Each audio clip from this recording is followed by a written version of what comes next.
બે ભાઈ હતા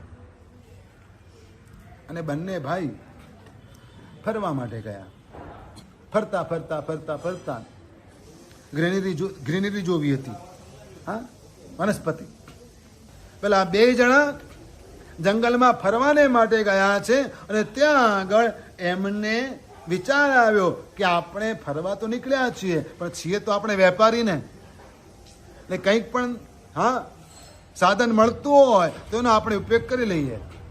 હવે બંને જણે વિચાર એવો આવ્યો કે આપણે મોરના ઈંડા લઈ જઈએ. શું કરીએ? મોરના ઈંડા લઈ જઈએ. બંને ભાઈઓએ ત્યાંથી મોરના ઈંડા શોધી કાઢ્યા અને એક એક ઈંડું લઈ ગયા. મોર પેદા થશે, એ નાચશે, હા, આપણને આનંદ આવશે અને એને કેળવીશું તો આપણને 2 પૈસા મળશે. એવા ઈરાદે તે લોકો મોરના ઈંડા લઈ ગયા.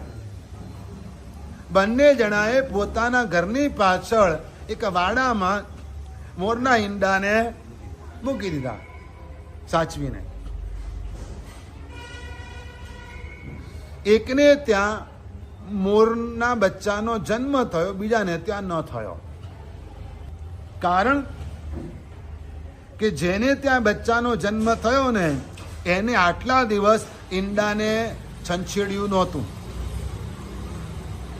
એ તો માત્ર ત્યાં ખાલી આંટો મારે, ઉપર ઘાસ વગેરે મૂકી રાખેલું હોય, ત્યાં આગળ કોઈનો પગ નથી પડ્યો ને એટલું જરા જોઈ લે અને આંટો મારીને પાછો આવતો રહે. પણ બીજો છે ને જરા હતપત્યો હતો, એટલે બચ્ચું આવ્યું કે નહીં, મોઢું બહાર નીકળ્યું કે નહીં, એમ આખો દિવસ ઈંડું હાથમાં લઈને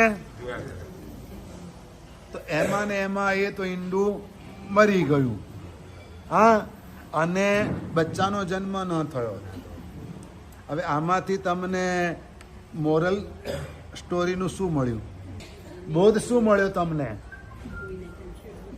શ્રદ્ધા રાખવી જોઈએ, શંકા ના રાખવી જોઈએ. આ ગુજરાતીમાં શું કરવું જોઈએ? પ્રભુની વાણી ઉપર શ્રદ્ધા રાખવી જોઈએ, શંકા ન રાખવી જોઈએ. જેને શાસન ઉપર શ્રદ્ધા રાખવી જોઈએ, શંકા ન રાખવી જોઈએ. નવ તત્વ ઉપર શ્રદ્ધા રાખવી જોઈએ, શંકા ન રાખવી જોઈએ. દેવગુરુ ધર્મ ઉપર શ્રદ્ધા રાખવી જોઈએ, શંકા ન રાખવી જોઈએ. બે ભાઈ હતા.